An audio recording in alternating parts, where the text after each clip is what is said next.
Hello students, welcome back to my YouTube channel. ನಾನು ನಿಮಗೆ ಇವತ್ತಿನ ವಿಡಿಯೋದಲ್ಲಿ ಫಸ್ಟ್ ಪಿ ಯು ಸಿಯ ಅಕೌಂಟೆನ್ಸಿ ಸಬ್ಜೆಕ್ಟ್ನಲ್ಲಿ ಫಸ್ಟ್ ಚಾಪ್ಟ್ರಲ್ಲಿ ಯಾವ್ದಾವುದು fill in the blanks questions ಬರ್ಬೋದು ಅವೆಲ್ಲದನ್ನು ಲಿಸ್ಟ್ ಮಾಡ್ಕೊಂಡಿದ್ದೀನಿ.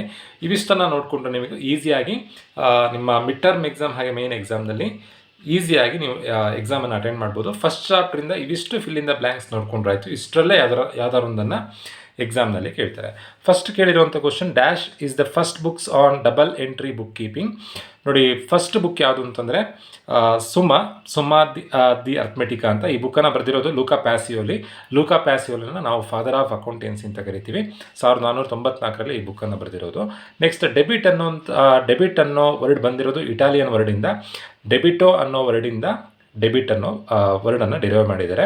Next the term credit comes from the Italian word ಕ್ರೆಡಿಟೋ.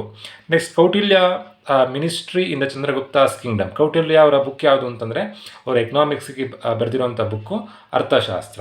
Next determining the transaction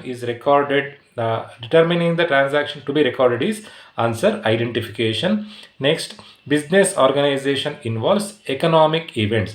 business ಆರ್ಗನೈಸೇಷನಲ್ಲಿ ನಾವೇನು ಮಾಡ್ತೀವಿ, ಯಾವ್ಯಾವ ಇವೆಂಟ್ ಇರುತ್ತೆ ಅಂತಂದರೆ ಎಕನಾಮಿಕ್ ಈವೆಂಟ್ ಇರುತ್ತೆ. ಎಕನಾಮಿಕ್ ಈವೆಂಟ್ ಅಂತಂದರೆ ದುಡ್ಡಿಗೆ ಸಂಬಂಧಪಟ್ಟಿರುವಂಥ ಇವೆಂಟನ್ನು ಮಾಡ್ತೀವಿ. ಫಾರ್ ಎಕ್ಸಾಂಪಲ್ ಫರ್ನಿಚರ್ ಪರ್ಚೇಸ್ ಮಾಡೋದಿರ್ಬೋದು, ಇಲ್ಲ ಅಂತಂದರೆ ಗೂಡ್ಸನ್ನು ಪರ್ಚೇಸ್ ಮಾಡೋದಿರ್ಬೋದು, ಅಥವಾ ಗೂಡ್ಸನ್ನು ಸೇಲ್ ಮಾಡೋದಿರೋದು ಎಲ್ಲದೂ ಕೂಡ ಮಾನಿಟರಿ ಟ್ರಾನ್ಸಾಕ್ಷನ್ ಆಗುತ್ತೆ. ಹಾಗಾಗಿ ಅದಕ್ಕೆ ನಾವು ಎಕನಾಮಿಕ್ ಈವೆಂಟ್ಸ್ ಅಂತ ಕರಿತೀವಿ.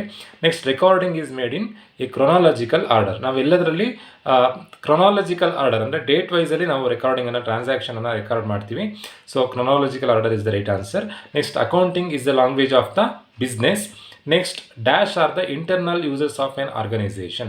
ಇಂಟರ್ನಲ್ ಯೂಸರ್ಸ್ ಅಂತಂದರೆ ವಿತಿನ್ ದ ಆರ್ಗನೈಸೇಷನಲ್ಲಿ ಬರುವಂಥದ್ದು ಯಾರು ಅಂತ ಕೇಳಿದರೆ management is the right answer. Next sub disciplines within the accounting discipline R financial accounting, cost accounting and management accounting. ನೋಡಿ, ನಿಮ್ಮ ಎಕ್ಸಾಮ್ನಲ್ಲಿ MCQ ಅಟೆಂಡ್ ಮಾಡಬೇಕಾದ್ರೆ ಅವರೇ ಆನ್ಸರ್ಸ್ ಕೊಟ್ಟಿರ್ತಾರೆ. ಇರೋ ಆನ್ಸರ್ಸ್ನಲ್ಲಿ ಕೊಟ್ಟಿರುವಂಥ ಕ್ವಶನ್ಗೆ ಯಾವುದು ಸೂಟ್ ಆಗುತ್ತೆ ಅದನ್ನು ನೀವು ಚೂಸ್ ಮಾಡಬೇಕಾಗತ್ತೆ.